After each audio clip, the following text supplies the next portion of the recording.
Exercise 5.1 question number first. In which of the following situation, ये कोई situation दी गई है। Does the list of number involve make a arithmetic progression. हमें बताना है कि इसमें ये जो है अर्थमेटिक प्रोग्रेशन में इन्वॉल्व है या नहीं है, यानी कि अर्थमेटिक प्रोग्रेशन है या नहीं है, एंड वाई, और क्यों है अगर है तो सबसे पहले हम देखते हैं अर्थमेटिक प्रोग्रेशन क्या होता है। तो अगर कोई सीरीज है, मान लो ए प्लस डी, ए प्लस 2d, ए प्लस 3d, ये एक सीरीज है।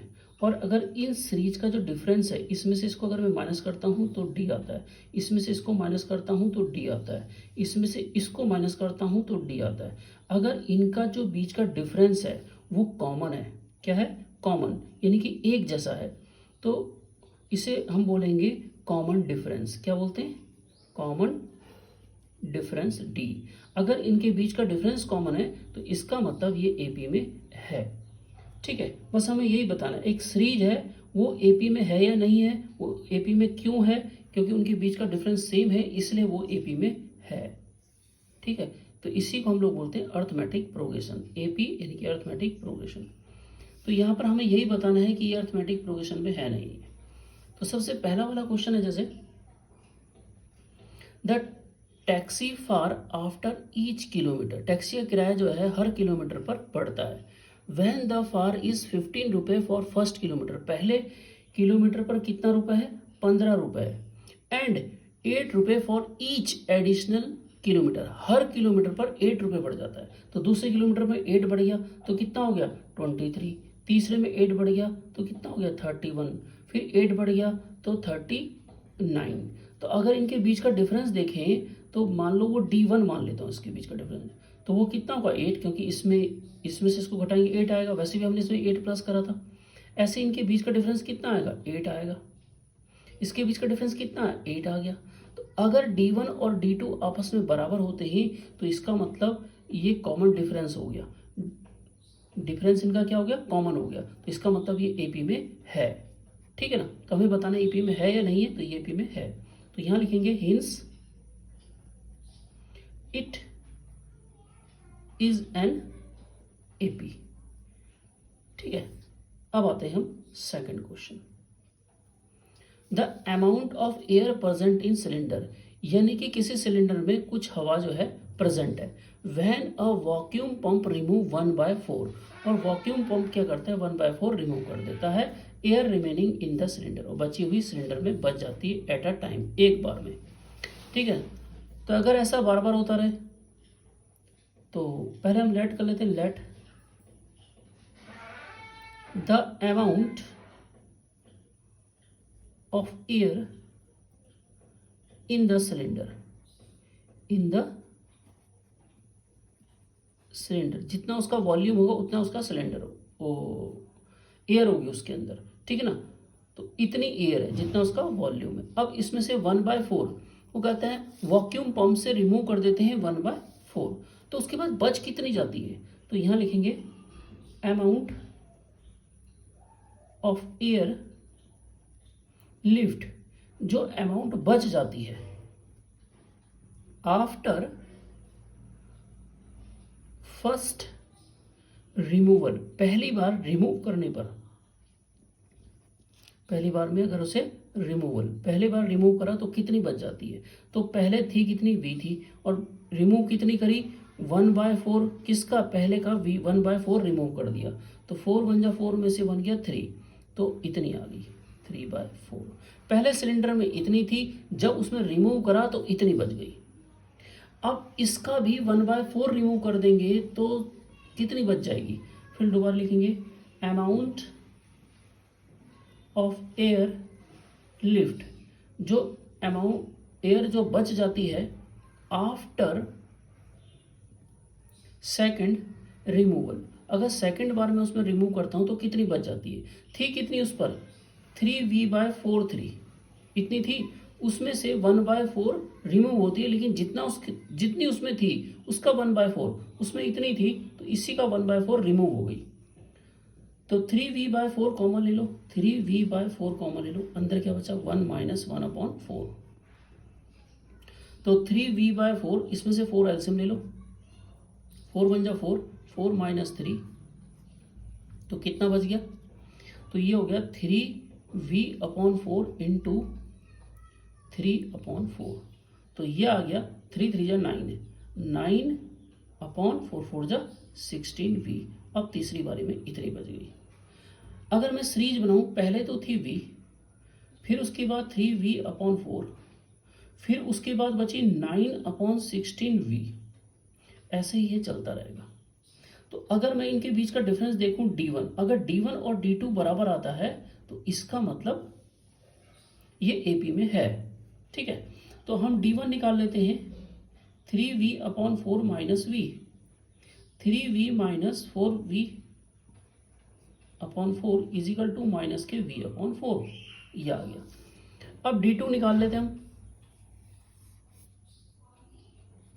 d2 is equal to 9v/16, 9v/16 में से माइनस कर देंगे 3v/4। ठीक है, अब यहां देखो 3/4 इसमें भी है, v कॉमन ले लो, तो 3 3 9, 4 4 16, ये बच जाएगा 3 और 4 यहां से बच गया, v तो कॉमन ले लिया, माइनस यहां कुछ नहीं बचेगा 1, 3/4v, 4 एलसीएम ले लो, 3 माइनस 4, 3 में से 4 गया माइनस की 1, तो ये आ गया माइनस 3v/4 4 जा 16, यहाँ से माइनस आएगा तो ये माइनस ही आ गया। तो यहाँ पर देखो, यहाँ बचा माइनस v/14, यहाँ बचा 3 माइनस के 3v/16, तो इसका मतलब क्या हुआ कि d1 not equal to d2, तो इनका जो कॉमन डिफरेंस है वो सेम नहीं है। अगर कॉमन डिफरेंस सेम नहीं है तो ये AP में नहीं होगा। ठीक है ना, तो hints it is not an AP, ये AP में नहीं है। ठीक है, अब चलते हैं हम तीसरा। थर्ड है the cost of digging a well after every metre of digging. एक कुआं जो है, कुएं को खोदने की जो कॉस्ट है, एवरी मीटर डिगिंग, हर मीटर क्या बढ़ती है, after every metre digging when it is cost 150 for first metre, पहला मीटर, 1 मीटर गड्ढा खोदने पर 150 रुपए लगे, एंड राइज, और बढ़ते हैं 50 रुपए ईच सब्सटेंस मीटर, हर किलोमीटर पर 50 रुपए बढ़ जाते हैं। तो यानी कि उसके बाद हमने कितने आ गए, 2 मीटर खोदेंगे तो कितना आएगा 200, 3 मीटर खोदेंगे तो कितना आएगा 250, 4 मीटर 50 रुपए बढ़ते रहेंगे मतलब, और ये चलता रहेगा। तो अब इनके बीच का डिफरेंस देखो, ये तीसरा क्वेश्चन था, d1 50, इनके बीच का वो देखो d2 50। तो आप ये देख रहे हो d1 और d2 डिफरेंस कैसा है, इसका कॉमन है। अगर डिफरेंस कॉमन है तो इसका मतलब ये AP में है, तो यहां लिखेंगे hints it is an AP, ये AP में है। ठीक है, अब आते हैं fourth, the amount of money in the account every year. Amount जो है money in account every year, एक अकाउंट में हर महीने पैसे बढ़ते रहते हैं। व्हेन 10,000 इन डिपॉजिट, अगर उसमें 10,000 डिपॉजिट कर दिया जाए एट कंपाउंड इंटरेस्ट है, और वो भी कितना 8% के हिसाब से, तो उस हिसाब से हमें दिखाना है हर साल जो है वो AP में होता है या नहीं होता है। ठीक है, तो सबसे पहले लेट कर लेते हैं हम, तो पहले वाले का क्या हो गया, अमाउंट A1 हो गया है ना, दूसरे साल का अमाउंट A2 हो जाएगा, ये हम मान लिया सही। तो सबसे पहले आप ये देखो रेट कितना है, इसका रेट है 8%। ठीक है ना, इसे स्मॉल r से भी डिनोट कर सकते हैं। और जो इसमें प्रिंसिपल है, प्रिंसिपल इसे P से डिनोट करेंगे, जो हो गया 10,000। ठीक है, हमारे पास कंपाउंड इंटरेस्ट का फार्मूला क्या होता है, A equal to P plus 1, A equal to 1 plus R upon 100 की पावर n।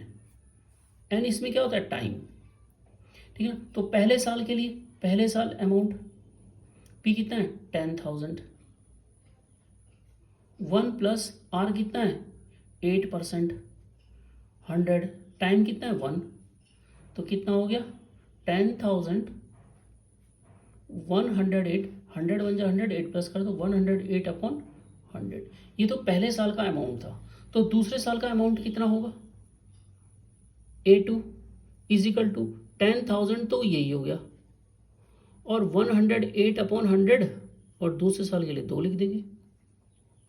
तीसरे साल के लिए 10,000, ये 3 हो जाएगा तीसरे साल के लिए, ऐसे ये चलता रहेगा। तो ये अमाउंट पहले साल A1 था, दूसरे साल अमाउंट A2 था, तीसरे साल अमाउंट A3 था, चौथे साल अमाउंट A4 था, ये चलता रहेगा। तो इनके बीच का डिफरेंस निकाल लेते हैं। इनके बीच का डिफरेंस है D1 और इसके बीच का डिफरेंस है D2। अगर ये दोनों सेम आते हैं तो ये AP में होगा। तो D1 देख लेते हैं, A2 माइनस A1। A2 कितना है, A2 ये है 10,000, 108 अपॉन 100 का स्क्वायर माइनस A1 कितना है, ये है 10,000, 108 अपॉन 100, 1। अब इनमें कॉमन क्या है, एक तो 10,000 कॉमन है और एक 100 अपॉन 100 कॉमन है। तो अगर इसमें से ये कितनी बार है, 100 है, ये 2 बार है, तो एक तो ये बच आ जाएगा, माइनस ये तो पूरा कॉमन आ गया तो 1 आ गया। ये आ गया 10,000, 108 अपॉन 100, और 100 एलसीएम ले लेंगे तो 108 में से 100 गया तो 8 अपॉन 100, ये D1 ये आ गया। अब D2 निकाल लेते हैं। D2 क्या होगा, A3 माइनस A2। अब A3 तो ये है और A2 क्या हो गया, ये इन दोनों में कॉमन क्या है, ये वाला जो कम है वो कॉमन आ गया। तो मैं पहले डायरेक्ट लिख लेता हूँ 10,000, 108 अपॉन 100, और ये स्क्वायर कॉमन आ गया, ठीक है ना। पहले लिखेंगे A3, सॉरी ये 3 था, A3 में से ये और इसका ये जो है स्क्वायर कॉमन आ गया, तो एक तो बचेगा यहाँ पर 108 अपॉन 100, ये बच गया क्योंकि स्क्वायर तो कॉमन आ गया, ठीक है ना। 3 थे यहाँ पर, 2 कॉमन आ गया तो 1 बच गया, माइनस A2 में से ये सारा का सारा कॉमन आ गया, देखो सारा, तो यहाँ क्या बचेगा 1। तो ये कितना हो गया 10,000, 108 अपॉन 100 का स्क्वायर और 8 अपॉन 100।